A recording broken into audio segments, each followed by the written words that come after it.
Tom a 14 ans. Il vient de finir le collège et lui, ce qu'il veut faire quand il sera grand, c'est marin-pêcheur. Il va donc à Nantes poursuivre ses études au lycée maritime. Le lycée maritime de Nantes accueille les élèves dès la seconde au travers de 2 filières. Bac Pro CGEM, conduite et gestion des entreprises maritimes pour devenir matelot ou capitaine pour la marine marchande, ou Bac Pro EMM, électromécanicien.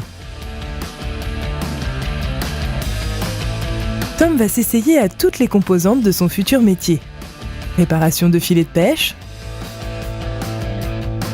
préparation de boutes et de lignes,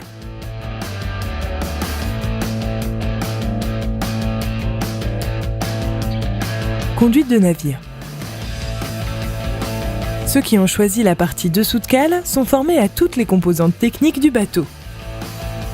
Entretien et réparation des moteurs,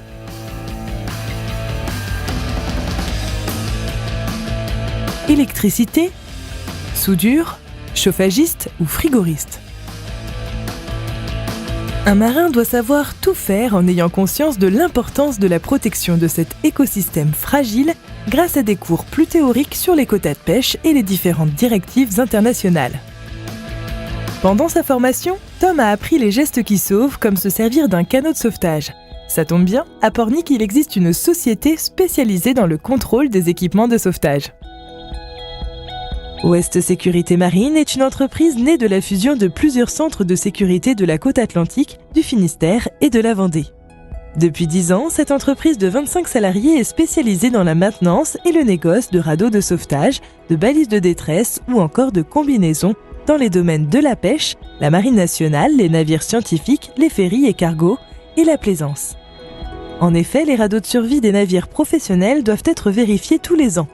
Les radeaux sont empaquetés dans de grandes boîtes blanches. Celles-ci sont fixées sur le pont du navire. Une fois jeté à la mer, un bout vient déclencher une bonbonne de gaz qui gonfle automatiquement le radeau, ce qui lui permet de remonter à la surface. Cela prend quelques secondes pour les plus petits et à peine 3 minutes pour les plus grands de 100 à 150 places. Le contrôle consiste à vérifier la bonne étanchéité de la bonbonne de gaz. Puis, à gonfler le radeau et vérifier la pression constante de celui-ci. S'ensuit un contrôle pointilleux des différents accessoires, certains devant être remplacés car arrivés à péremption. Colle-glu, rustine, médicaments contre le mal de mer, denrées alimentaires, eau, kit de survie, lampe torche, piles, il faut que tout soit opérationnel en cas de problème, surtout que chaque année sur la côte atlantique, 15 à 20 radeaux sont jetés à la mer. Tom vient de passer son bac pro option pêche qu'il a obtenu haut la main. Pour lui permettre de rendre son diplôme international en le transformant en brevet maritime, il doit effectuer un stage long dans son domaine. Il va donc à la rencontre des frères Saurin, tous deux pêcheurs, pour effectuer cette dernière phase de formation.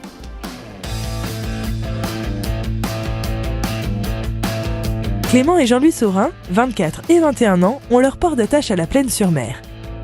Ils ont monté leur entreprise de pêche en mer il y a de ça 3 ans pour l'un et 1 an et demi pour l'autre. Ils ont chacun un chalut. Chaque jour, ils pêchent environ 60 kg de poissons ou de crustacés. Leur année est rythmée par la vie des poissons. En janvier et février, c'est pêche à la civelle à l'aide de grandes épuisettes. Ensuite, il faut réviser les bateaux et les équipements pour la saison. Dès avril, la pêche repart. Au filet, au casier ou à la ligne, boucau, sole, maquereau, bar, merlan, Saint-Pierre ou encore pli. Ces deux passionnés se relaient chaque jour contre vents et marées pour fournir les marchés de Préfaille, la Vernerie et la Plaine en produits frais. Et là, on vous le dit, il est frais, très frais ce poisson.